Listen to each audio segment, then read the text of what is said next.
Tonight's guest speaker, Dr. Krista McCoy, is the Director of Research and Conservation at Florida Oceanographic Society.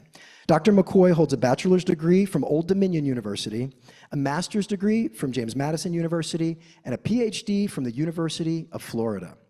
Her research is focused on resilience biology and understanding the protective mechanisms that are activated by stressors across different levels of biological organization, from cells to organisms to ecosystems. Dr. McCoy has studied the mechanisms of resilience in a variety of systems, including a mouse model, marine invertebrates, and seagrasses.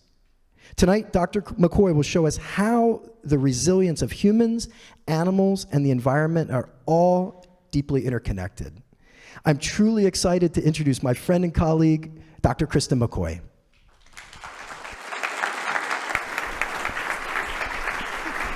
Yep. Can everybody hear me okay? Yes.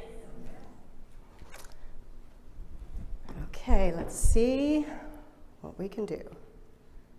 Okay, so I want to start off by talking a little bit about what One Health is. It's the idea that recognizes that the health of people, animals, and the environment are interconnected and interdependent.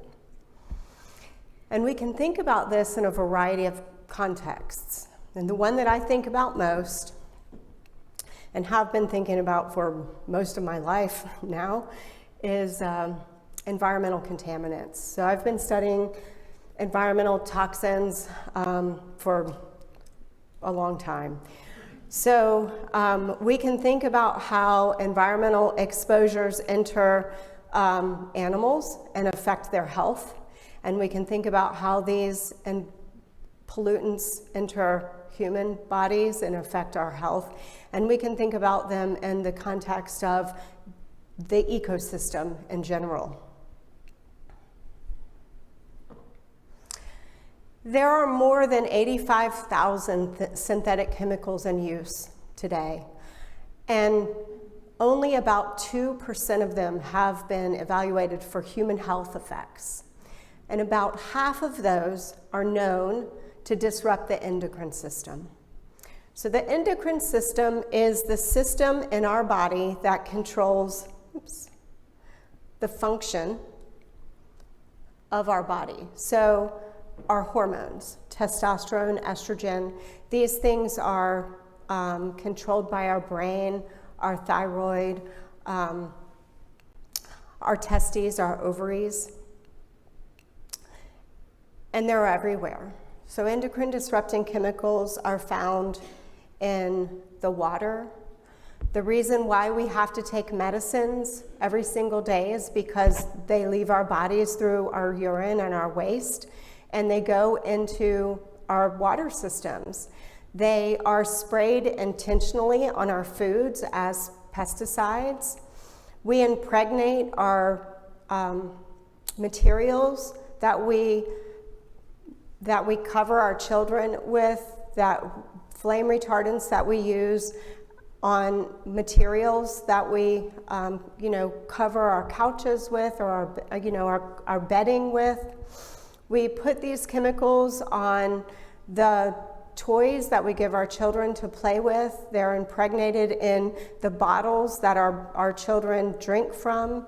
There's so many of these chemicals that they're literally mountains of them in the ocean. They're in the air that we breathe. There's so many of these chemicals that studies have shown that in some cases, every single person that has been studied have these chemicals in their bodies. So they're just in every single one of us. They're found in the Arctic, they're found in the Antarctic. So here we are in the Indian River Lagoon, coastal part of Florida, this beautiful 156-mile long estuary where fresh water from the land, mixes with the Atlantic Ocean.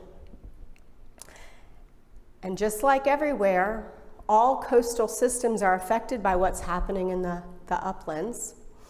And our system here is affected by what's happening, inside our state.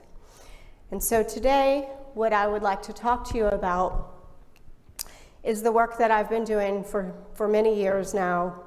And so I'm going to take you on a research road trip. And it's going to begin in the Glades. And the Glades isn't the Everglades. The Glades is a region over by Lake Okeechobee that includes South Bay, Belle Glade, Pahokee, Canal Point. This is a neighborhood. This is what the people that live over there call this area. They call it the Glades. And I'm going to start there, and I'm going to tell you about some work that I did studying the toads that live out there. And it didn't take an hour and 17 minutes to get there. It took 15 years because there was a bit of a hairpin turn that I took that involved studying human health. And then I'll talk to you a bit about how that human health informed the work that I'm doing now in the Indian River Lagoon. So I'm going to start off by telling you about my dissertation work that I did at the University of Florida in the Glades. And this work aimed to understand how agricultural land use and the pesticides that they spray on sugarcane affected wildlife reproductive biology.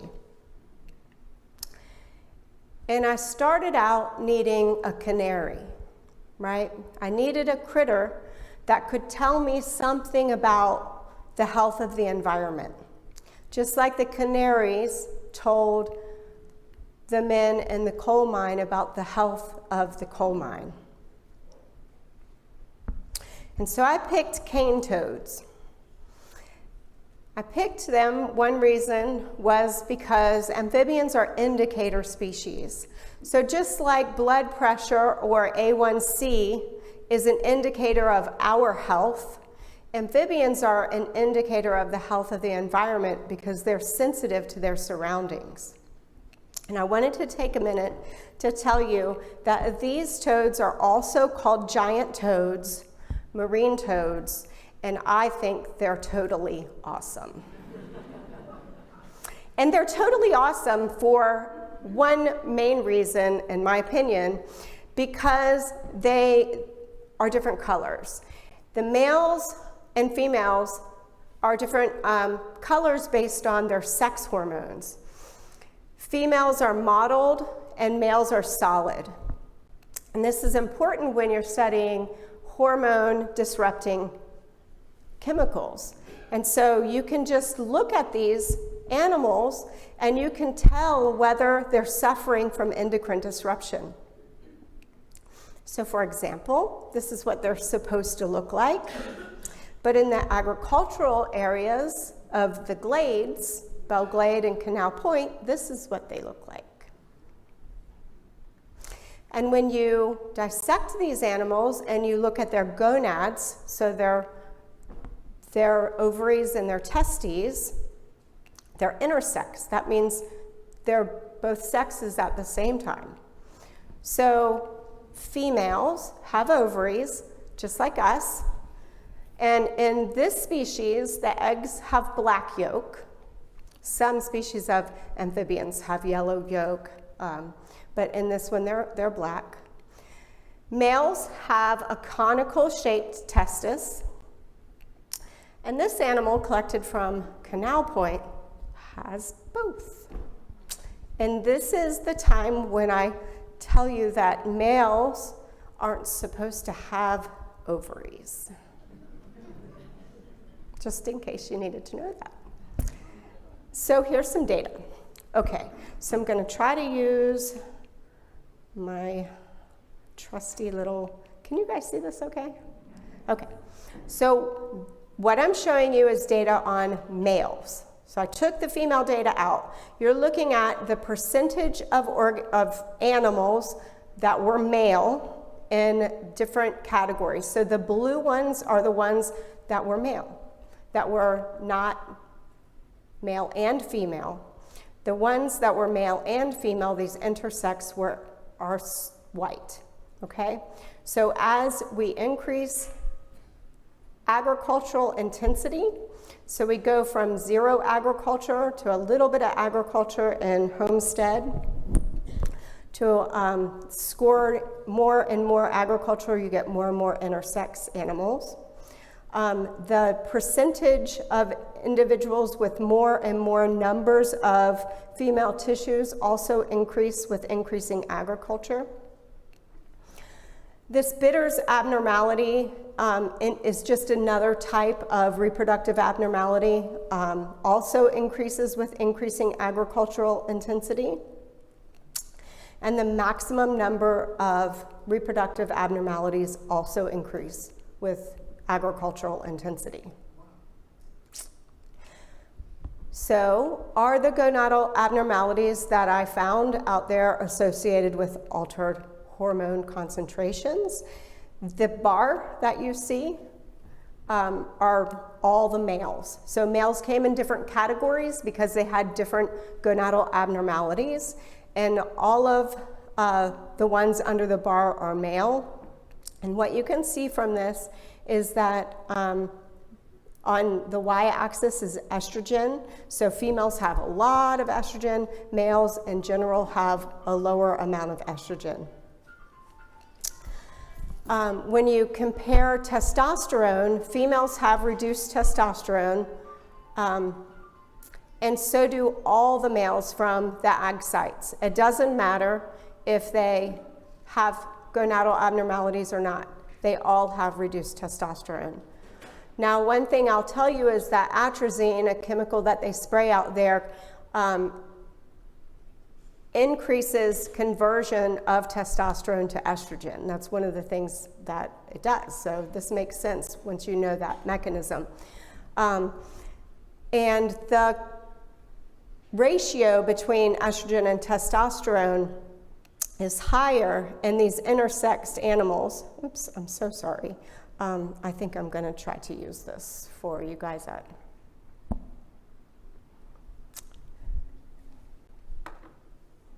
I just ask a question? What does bitters mean? So let me talk about that afterwards. It's because it's interesting, but it's a little bit of a, it's technical. And I think it's a different reproductive abnormality and I can explain it at the end. So the estrogen to testosterone ratio is higher in these intersex animals that have both male and female reproductive organs. One thing that I wanted to point out here is that these intersex animals have more estrogen than they have testosterone, which is important. So the next thing I looked at was whether or not these sex hormones have implications for these sexually dimorphic traits, these male and female traits. And what you would expect is if testosterone is being converted to estradiol, or if testosterone is being converted to estrogen, then you should see fewer traits that are male, so fewer of these the nuptial pads on the hands, those are caused by testosterone. The arms should be thinner, and you should have more female traits. And that's what we found. The modeling score was increased in males at the agricultural sites. And the difference in the modeling score at the sites that were not agricultural was much higher than at Belglade, for example, where there was the modeling score. The difference between males and females at those agricultural sites was much smaller. The forearm width was reduced, and the number of nuptial pads were also reduced. So basically what I found is that agriculture and associated pesticides reduced masculine traits and altered gonadal form and function in the toads that I studied. And so that kind of led me onto this hairpin turn. You know, I started off thinking about how animals were affected by these pollutants that humans were putting out there, and I was concerned about conservation biology. And then I became curious about what was happening to the humans. What I realized were that these animals were telling me something. They were telling me that, their effects were our effects.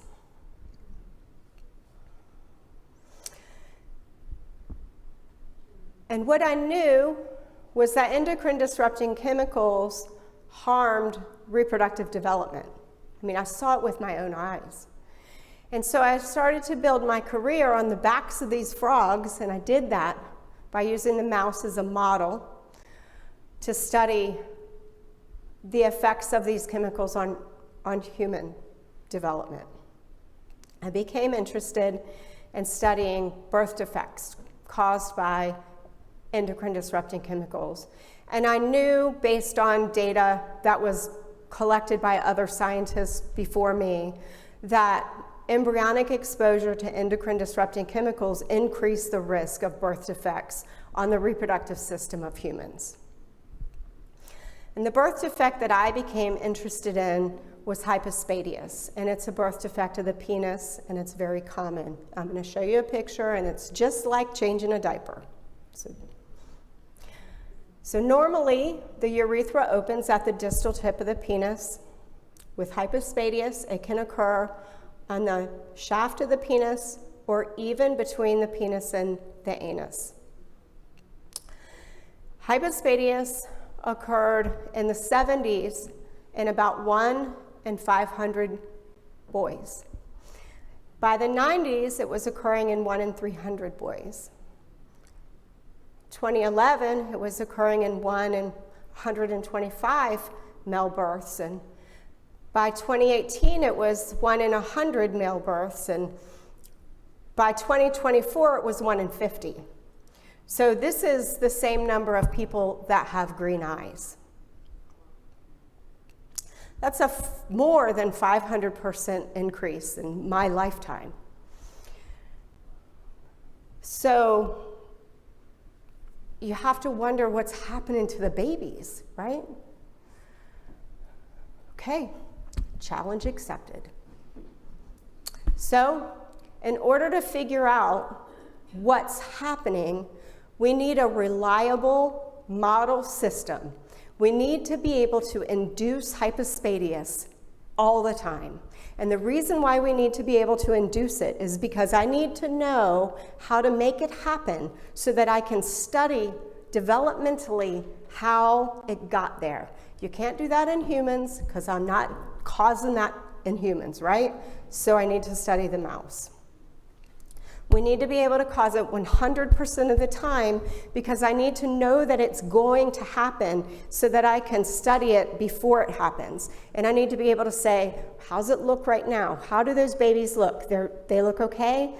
And then I need to watch them develop. And then I need to be able to say, okay, something happened right here. What was it?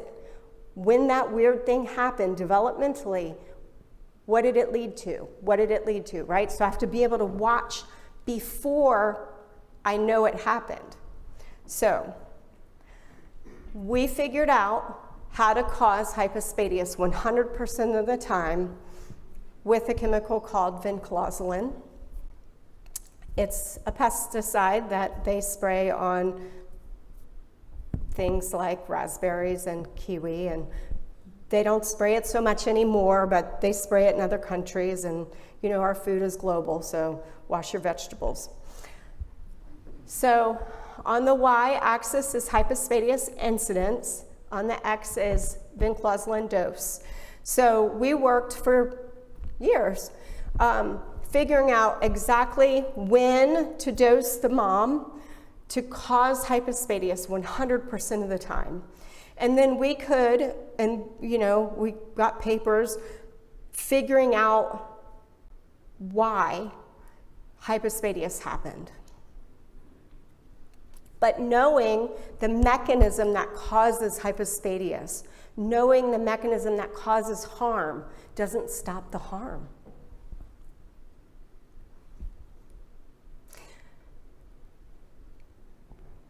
So I needed to think about the problem differently. Rather than thinking about the mechanism that caused harm, I started thinking about the mechanism of resilience. What might we have in us? What mechanisms might protect us from that harm? And shouldn't we be studying that instead of what causes the problem? And if we did, might we be able to develop some type of supplement, maybe, that would reduce the effects of the toxin and maybe protect the babies? Like, wouldn't that be a better way to do this? And so, again, we needed a model system. And so we had the model for causing it, right? We could do that. That's cool. We need that. We also need to be able to quantify severity, because if we're going to reduce the problem, we need to be able to quantify that. And we need a protective supplement. We need some type of thing that's going to save the day, right? Well, that took very many years to figure out, and we went through about 5 different protective supplements, different antioxidants, and we settled on this one called sulforaphane. So on the y-axis, we have anogenital distance. That's the distance from the genitalia to the anus. That is a measure of masculinity, and this is correlated with testosterone function during development. And this is true in mice and it's true in humans. And what we found was that when we gave this very high dose of vinclozolin to all of our pregnant moms, and we gave different doses of sulforaphane, that 45 milligrams per kilogram dose led to the highest masculinization of anogenital distance, the highest rescue. And so that was the dose that we used for the rest of our experiments. So then we asked, what happens to that curve when we give 45 milligrams per kilogram of mouse weight? So can we reduce that dose response curve? And we were able to. So the top curve is a new experiment without sulforaphane, and the bottom curve is when we added sulforaphane. So we were able to reduce hypospadias incidence. We were also able to reduce severity. So that's awesome. So my next question is how, right? How is it working? What's the mechanism?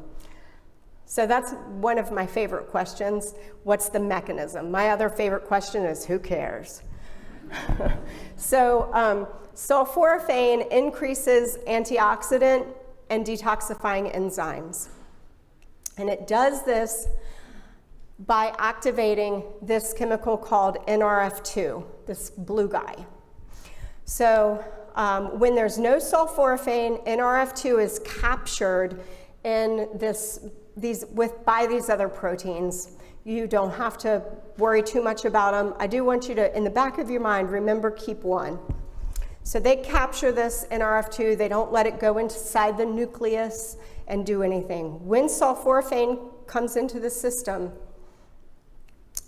sulforaphane allows NRF2 to be released from those proteins, and it goes into the nucleus, and it sits on the DNA, and it causes genes to be transcribed. These genes are antioxidant genes and detoxifying genes, so they protect the cell from the contaminants that are in the system. So that's how sulforaphane is believed to work. Okay, but we have to test that. You're not allowed to just say that. So when you work in the mouse, it turns out that you can buy these knockout mice. So we got some mice that did not have NRF2, and I crossed heterozygotes, so that the pregnant mom would have wild-type babies and knockout babies. And I gave that mom different treatments. She had either corn oil on the bottom, CO, this is just the control, sulforaphane alone, vinclozolin, what we know causes hypospadias, or vinclozolin plus sulforaphane. And what I want to draw your attention to is the fact that only the wild types, only the ones with the NRF2 had that reduction in hypospadia severity. This also the reduction was also seen with incidence. So NRF2 was required in order to get that rescue. So we know how sulforaphane is working. So we can reduce the incidence and severity of vinclozolin-induced hypospadias by activating NRF2 with sulforaphane. But the next question really is it generally protective, right? And so this brings me back to the glades. And how might sulforaphane protect people in the glades? And what I would like to do is measure toxin levels of the residents living in this polluted area and provide over-the-counter sulforaphane supplements or food prescriptions and ask how those contaminants change over time. And I've been working for the last 3 years writing proposals with health professionals in the glades to do this work. I've made some wonderful friendships with people out there, and I've been working really, really hard to try to get funding to do this work. But it is very, very hard to get people to pay attention to the people out there.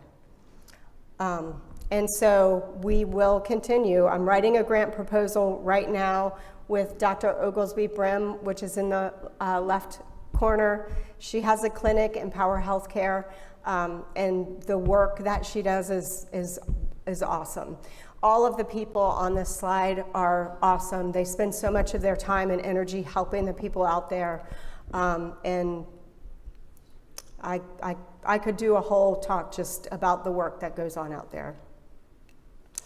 So how does helping humans and the work that I've done on human health inform environmental health? Well, directly, if we could help clean the environment out there, we'll have less mess coming over here. So that's direct. But how does the work that I've done on human health inform the work that I'm doing now in the IRL? Well, I want to draw your attention to NRF2 again. NRF2 has been evolving for more than 1 billion years, and that's really cool.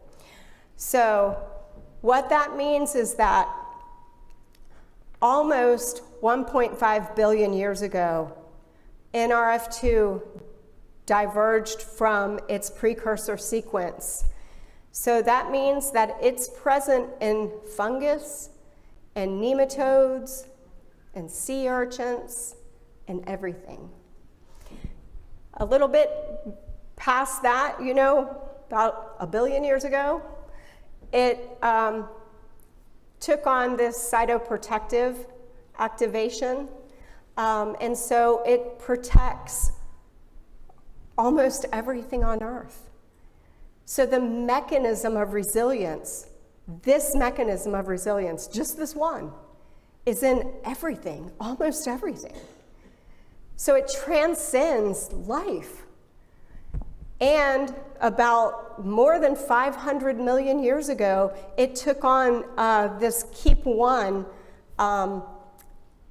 was recruited to regulate NRF2. So for 500 million years, Keep One has been regulating NRF2.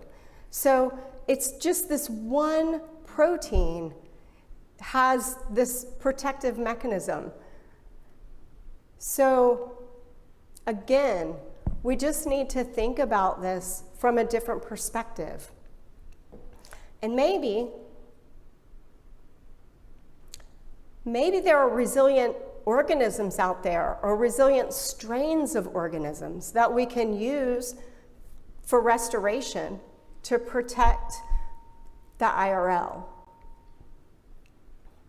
And this brings me to superclams and Dr. Todd Osborne. So, as you guys know, in 2018, the IRL suffered a terrible meltdown, some call it. Seagrasses and bivalves and other organisms were decimated.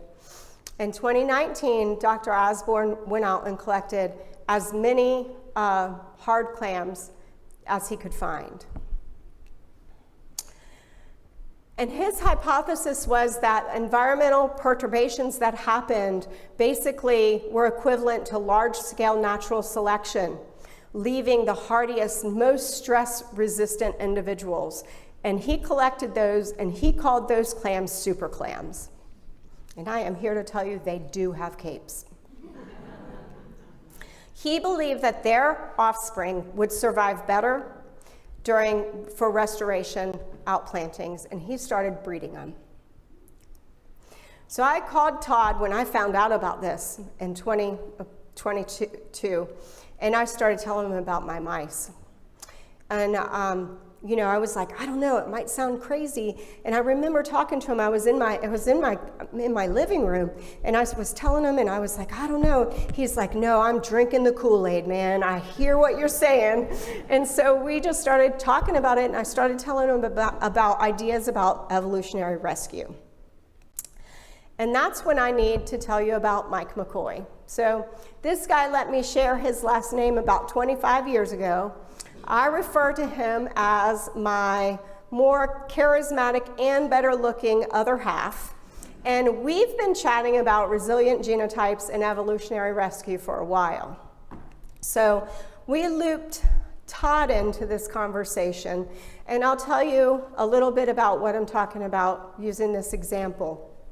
In conservation biology, we all kind of learn about bottlenecks. And we learn that bottlenecks are really bad because reductions in genetic diversity reduce evolutionary potential of a species.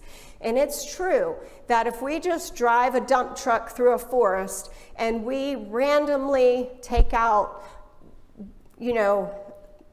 one entire genome, one entire let's say, he said species of tree, but we could say one whole genotype of one species, so the blue guys, right? We just take them out randomly. That's not good. However, if selection does that, if the reason why the blue ones don't carry on is because they were selected against, the green ones were selected for because they can survive through this toxic environment, let's say, this stressful environment, then accidentally or intentionally introducing maladapted genotypes can slow or reverse evolutionary rescue. And I can show you a picture. The red line shows when an environmental stress occurs, and abundance, that red line, abundance decreases. And genetic diversity, that blue line, it decreases because there was a stress. But adaptive allele frequency can increase. And over time, it can increase and a selective sweep can occur. And this is when a beneficial allele goes to fixation. And if we're just throwing random things out there because we think we're fixing the situation, we can be introducing maladapted genotypes and slowing or reversing evolutionary rescue. So what we need to do is evolutionarily enlightened restoration. Okay, so all that's really good idea, right? But now let's throw some data at you. So are the IRL superclams genetically distinct? So we've done a little pilot study, and starting tomorrow, I hope if FedEx will let us send off samples and they're not too scared of snow, we're going to sample some more. But we sampled 25 clams from Sapelo Island, Matanzas River, and the IRL. And we did 2B RAD, genome-wide genotyping. This allows us to look at single nucleotide differences, or what we call polymorphisms. We call these SNPs.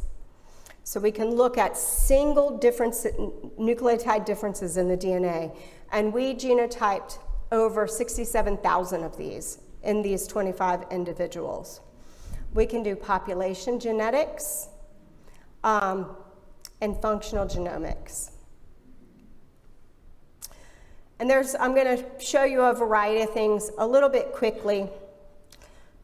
What this shows you is that in blue, the IRL are more variable and different from the Georgia and Matanzas clams.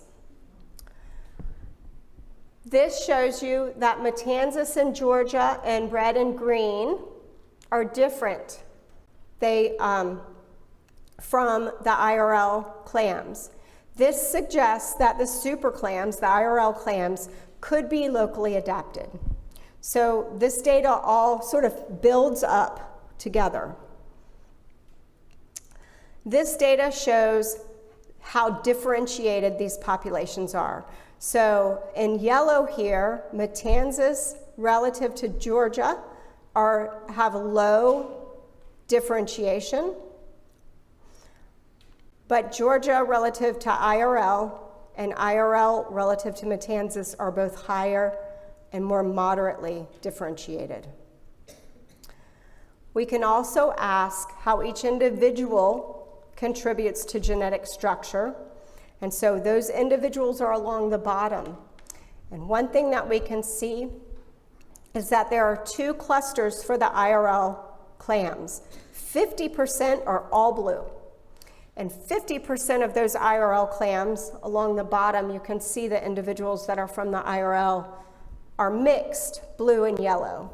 And so one of the things I'm interested in are, of the individuals that are mixed, are more similar to those Matanzas and Georgia animals, are they less resilient? Are the ones that are all blue more different? Are they the super clams? So that's research that is yet to be done. Now this graph is a lot to look at, but the point here is that we can use bioinformatics to map these SNPs back to specific genes that are under selection. So we can ask about which genes were selected for. And this is the moment that I've been waiting for. We can track which exact genes and what those genes are associated with, what patterns of or what functions those genes are associated with. So for example, between Georgia and the IRL has genes that are associated with nervous system function that are being selected for. What does that mean? Xenobiotic and biodegradation. Xenobiotic means pollution, pollutant. Degradation, biodegradation. So these are metabolizing pollutants. So genes that are metabolizing pollutants are being selected for in these IRL clams. That's interesting. Also, signal transduction at the bottom. Signal transduction is when the cell reaches out and sees at a cellular level what's on the outside, what's going on, and then it sends a signal inside like, hey guys, what I just saw on the outside, do something about it. Hey guys, this is what's going on the outside, do something about it. So that signaling cascade, there's something interesting going on. So in the IRL clams, there's a lot of happening, that where those clams at the cellular level are reading the environment in a way that's not happening in the Georgia clams. That's cool stuff. So we're digging into that. There's also this cancer thing. This is cool. So hard clams have more of these genes called inhibitors of apoptosis than any other animal on Earth. So inhibitor of apoptosis is a cool word. It means cell death, programmed cell death. So these guys are inhibiting cell death. Well, it turns out that living in muddy, anoxic, high sulfur environments is quite stressful. And when you can't walk and you can't fly and you can't swim, then one option is to evolve many inhibitors of cell death, because it's disgusting and you have to stop dying somehow, right? And so these guys have just evolved a way to not die, and that's these proteins, right? Well, when cells don't die, what happens? You get cancer. So these IAPs, inhibitors of apoptosis, are associated with metastasis, and that's when cancer spreads. So my question is, how do these clams have so many inhibitors of cell death and they're not filled with cancer? That's One Health. How is that happening? Somebody better study that, because that could be the cure right there, right? That's One Health. So we have this data for all of our populations, and we're studying it. We're sequencing more clams. We're working on it. Okay, how much time do I have? 5 minutes? So I just got to Florida Oceanographic Society. I'm the director of research and conservation. I started on September 3rd. What can I contribute? New research approaches, because I do things differently than everybody else on Earth. I'm bringing evolutionarily enlightened restoration and resilience biology, these mechanisms, molecular mechanisms, and I want to leverage that knowledge to advance restoration science. And one project that I'm bringing is a project on manatee grass that I'm doing in collaboration with Mike McCoy and Dr. Iris Segura Garcia from HBOI. This is with funding from Moat, and we're doing a genome-wide SNP genotyping, just like I showed you with the clams. We sampled seagrass from several different sites along the east coast of Florida, and by we, I mostly mean Iris did this. And we just developed a dendrogram, and by we, I mean Mike pretty much did this. But I'm giving the talk, y'all. So I want to focus on this part of the dendrogram, because that is where the data on HBOI and Florida Oceanographic is. And so I should tell you that along with all of those sites of wild grass, we also submitted samples from HBOI's nursery as well as the Florida Oceanographic nursery. And the Harbor Branch nursery is related to these grasses around Jim's Island. I'm so afraid to do this. Here, Jim's Island. And so they're nicely nested, all sort of related to these Jim's Island grasses. Our grasses are nested in 4 different groups. Ones that are associated, so our grasses are these little triangles. They're nested within grasses that were collected from Sebastian and J.C. Park. some that were collected from Loxahatchee, a group that's pretty different, but that are nested most closely with grasses from Lake Worth.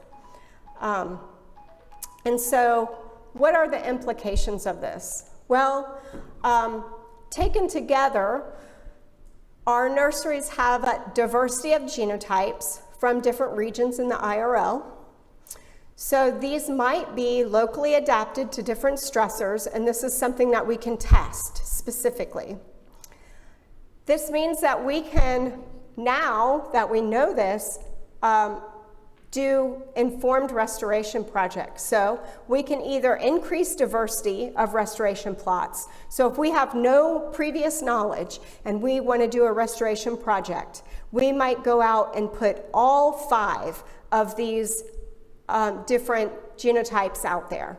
And because, increase diversity and just hope that we're doing the right thing. Or we might, with a little bit of research, have an idea about using locally adapted genotypes. So for example, off of Florida Oceanographic property, we know that there's a lot of freshwater inputs. And so we might choose to use grasses that we know have been historically exposed to high freshwater inputs, right? So now we can make choices. I think that it's appropriate for me to point out that Florida Oceanographic Society has been advancing restoration science for a long time, since before I arrived. And they've been asking how to improve seagrass outplanting for years.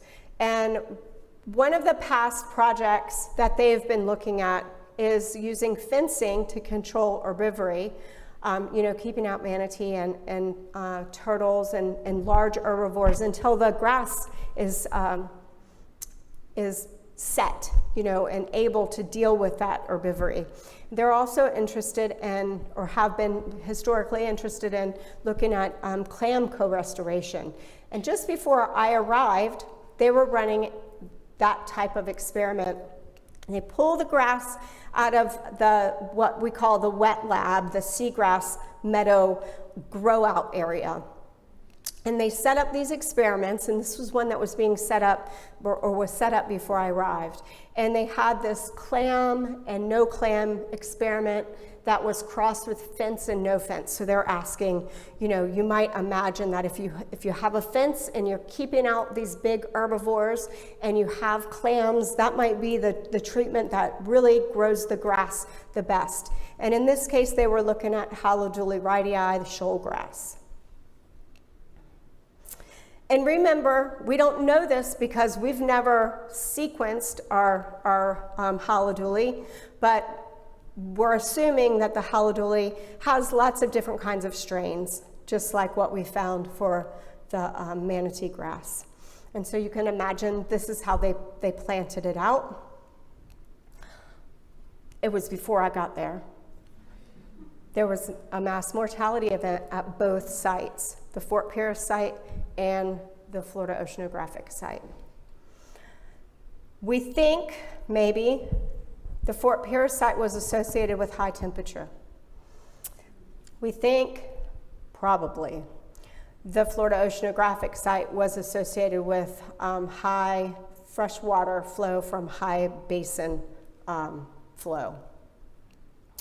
The question is, for the grass that's left, there's just a little bit of grass left. What's the genotype?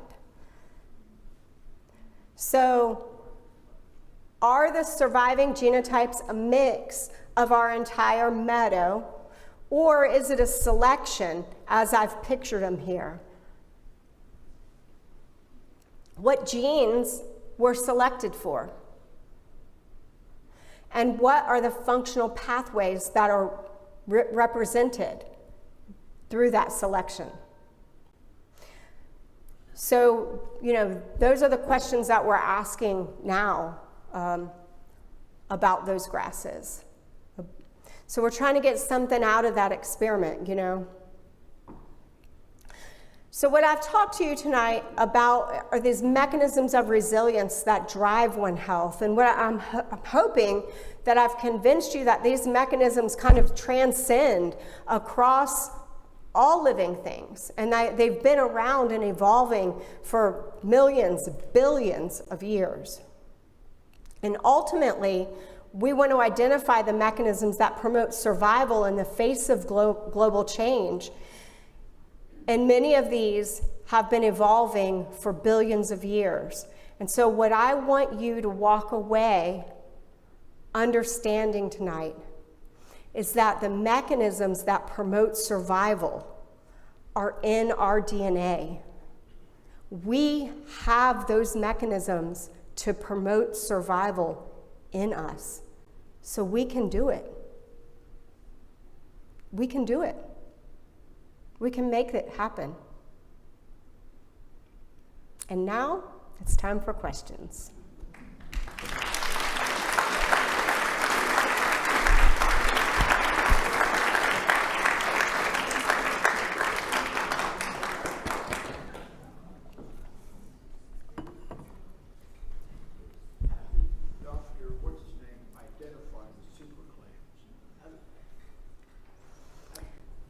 So they're super because they survived. So the question was, how did Todd Osborne identify the super clams?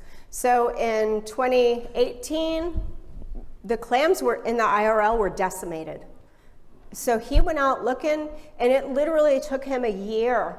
And I would have to ask him for the details, but I think it took him a year to find 30. So he went out and looked and looked and looked, and he couldn't find them.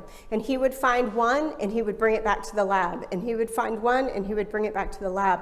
So he found just a few, and he called them all wherever he looked. Yeah, in his region. And he called them super clams because they were the only ones left.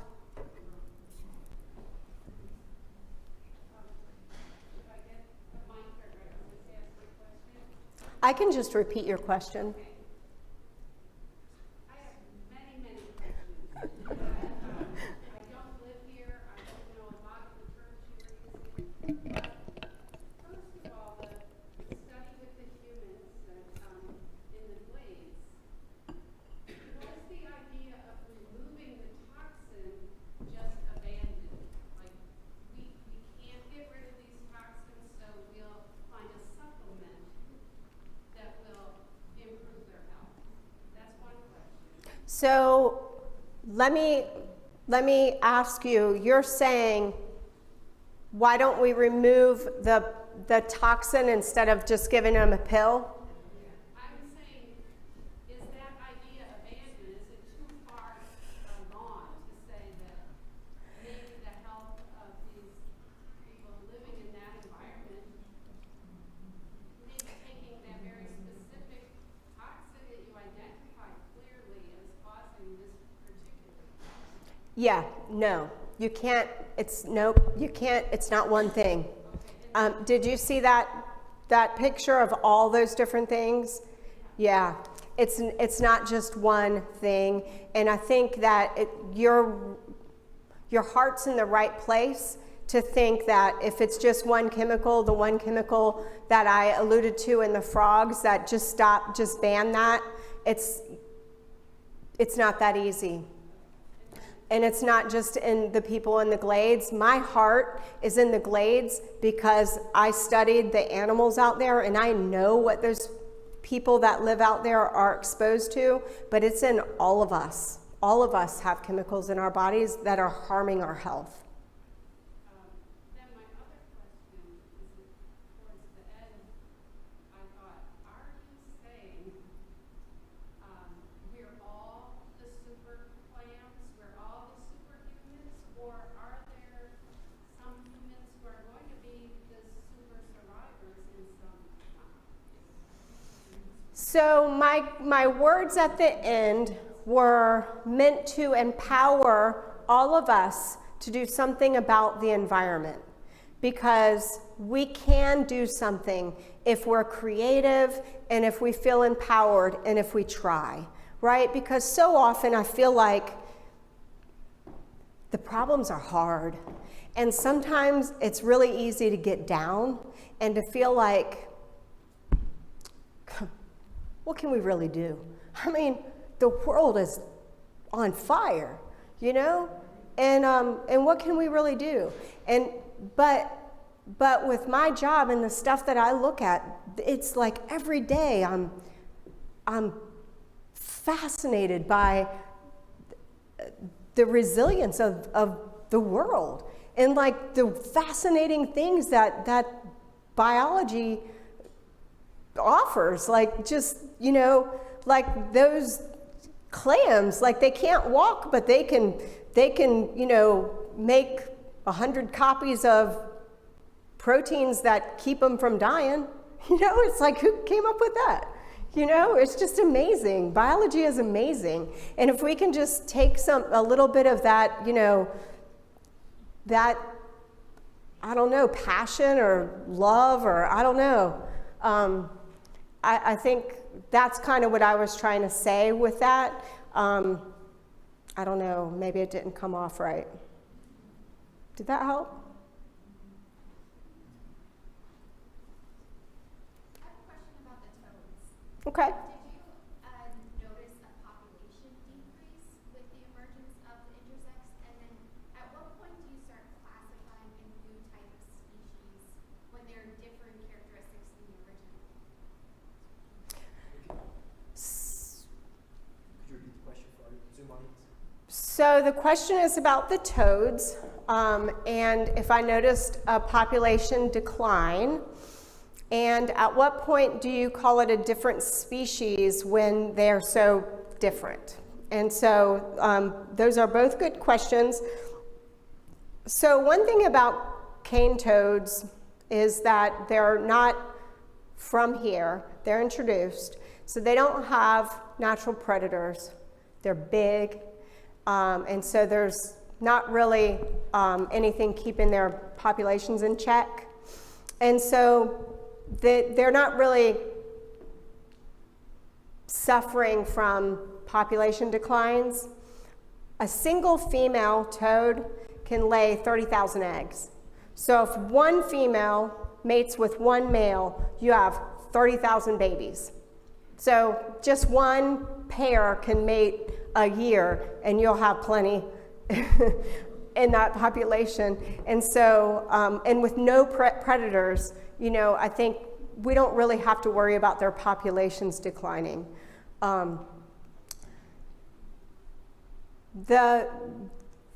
What you see are health problems and not genetic differences in their allele frequency, and that's what you would, that's when you would describe them as a new species.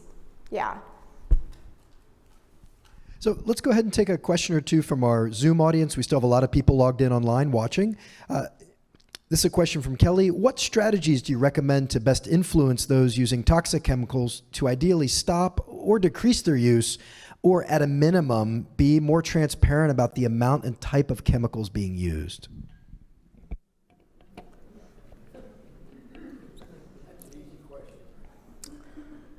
I mean, what kind of chemicals? There's 85,000 chemicals. What, I mean, I can't answer that question. I have no idea how to answer that question. There's so many different kinds of chemicals. Maybe she can clarify? We'll see if the person follows up. I think they might have been referring to some of the agricultural chemicals that you mentioned in the Everglades agricultural area. Yeah, the EPA controls all of that. They choose what chemicals are allowed, and they're all licensed. Nobody is doing anything illegal out there. It's all completely legal. They've known for 50 years that atrazine converts testosterone to estrogen. They've known for 40 years that it causes cancer. This is all known. Are there any other studies near agriculture? Because we live, I mean, a few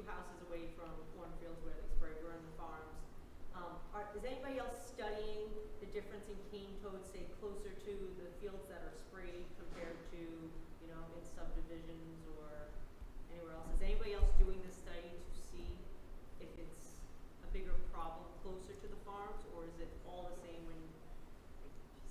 I mean, that's what my work did. I can show you, I can send you my paper. Okay, thank you. So she just asked if there, she asked if there was a study that looked at whether people are looking at the cane toads close to agriculture versus farther away, and that's exactly what my work did. It's not just And blades. I mean, this was in the glades, yeah, Bell Glade, Canal Point area. Is anybody else doing it anywhere else, or no? There have been studies elsewhere out in the Midwest that have looked at this, that they've looked at atrazine in the lab. A lot of the work that looks at these chemicals is very difficult to evaluate because a lot of the science is not high quality because it depends on who's funding the work.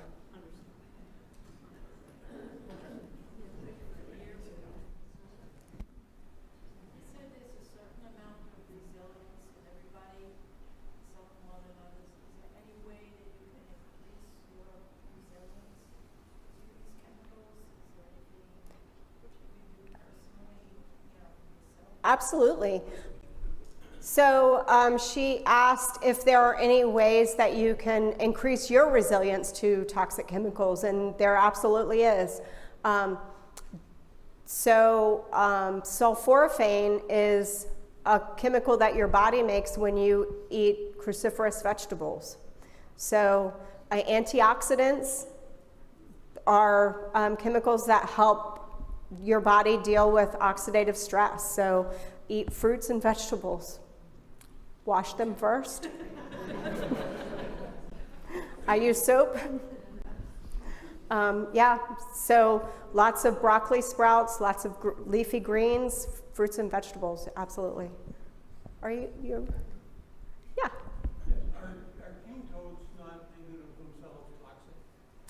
Cane toads are toxic, yes. The question was, are they toxic? If you lick a cane toad, you will be sick, so I do not recommend that. Does their toxicity have any bearing to toxins that you're looking for? No, their toxins are more associated with keeping predators away in their native habitats, and habitats here too. But they're not really associated with the kinds of toxins that I was thinking about, and studying. There wouldn't be any relationship between the toxins. No, good question though.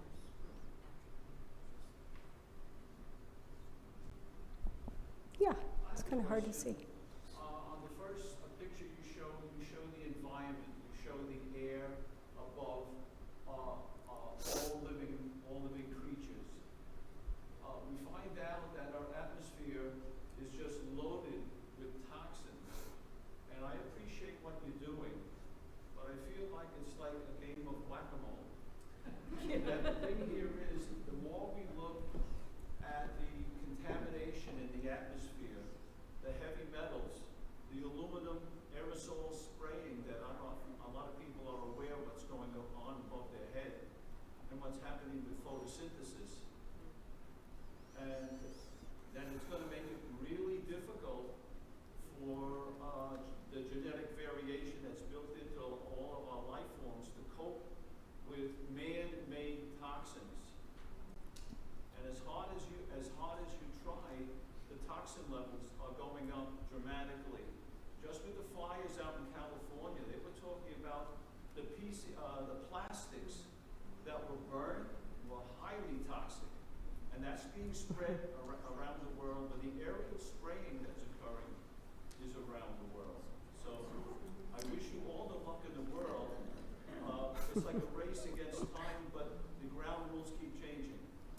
Yeah, so his point is a really good point. So So I'm going to summarize what you said.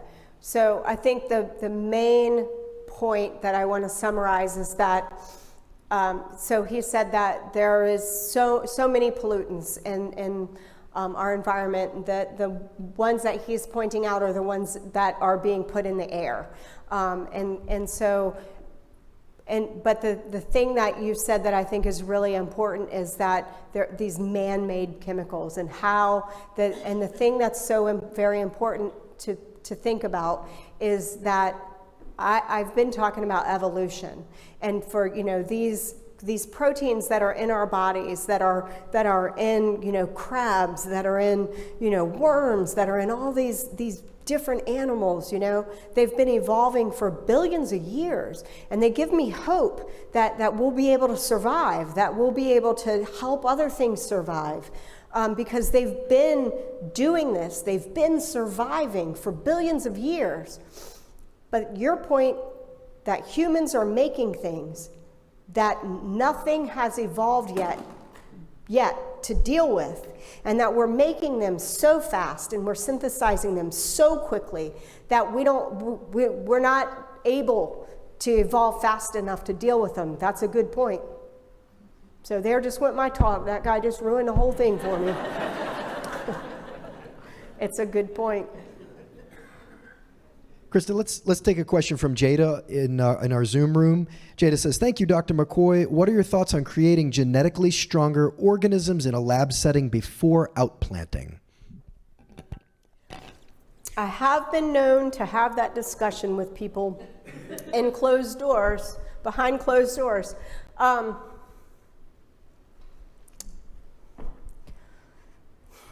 don't know. I mean, there's a lot to unpack with that. I think there are probably applications for that, certainly with agriculture, right? I mean, agriculture is doing that kind of stuff already.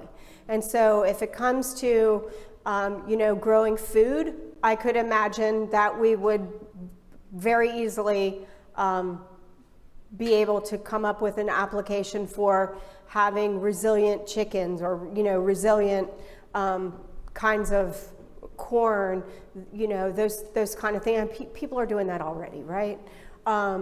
Do we breed in some type of resilient gene to help seagrass in the IRL? I mean, maybe we should start discussing those kind of things. I'm not opposed to discussing it. I think there's a lot that I don't know about the cons of those kind of things that I wouldn't need to think about with people who do know the negative sides of that. I think these are the kind of things that moving forward we need to think about. Yeah, I don't know. That's a good question. Well, we've got time for maybe one or two more questions from our audience here at the Blake. I don't know if I missed this or not. Back to sulforaphane Uh-huh. and the folks in the glades. Did your research show that those who took that sulforaphane compared to the folks who didn't, that they had results that were quantifiable? So I have not done that work yet. He asked if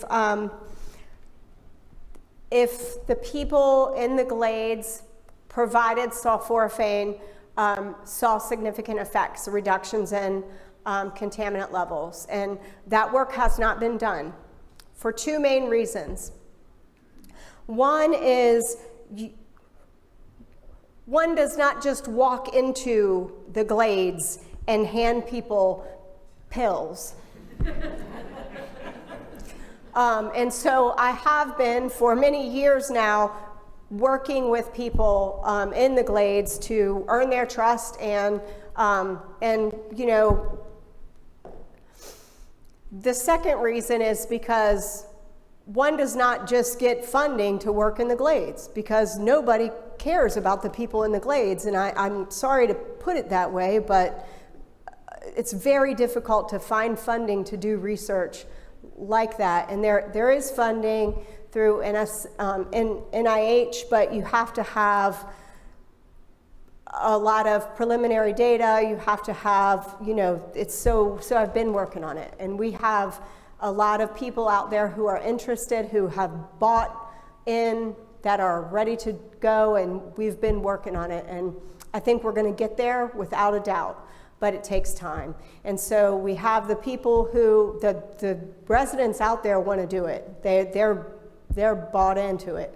I go to these things and I'm telling people about sulforaphane and how I want to measure contaminant levels. And, I have people like, take my blood, right now, let's do it, So they're ready.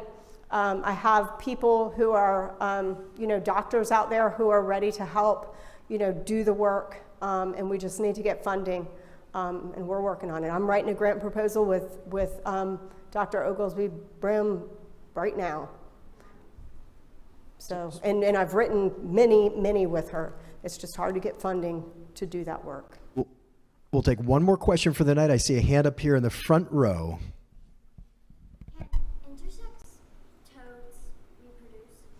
Can intersex toads reproduce?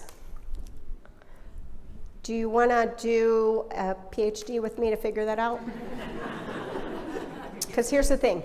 So I had two ways that I could go with my dissertation work. One was to find out if they did reproduce. Because I wanted, so I could ask whether, what were the repercussions of having those abnormalities?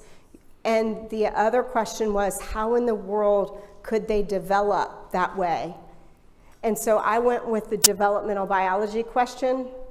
And so I went and did a postdoc in a developmental biology lab, and that took me down the mouse road and that big hairpin loop, and oh my gosh, 15 years later, But yeah, that question is they're still out there. Those toads are still out there. If you want to, breeze through college and come on, let's do it. All right, folks. Unfortunately, we're out of time for tonight, but help me give Krista a big round of applause. What a cool presentation, and we're just so excited to have Krista as a part of the FOS team. Folks, have a great week. I hope to see all of you here back a week from tonight for Dr. Jim Sullivan's talk all about the work that Harbor Branch is up to. Take care, everybody. Drive safely. It's snowy out there.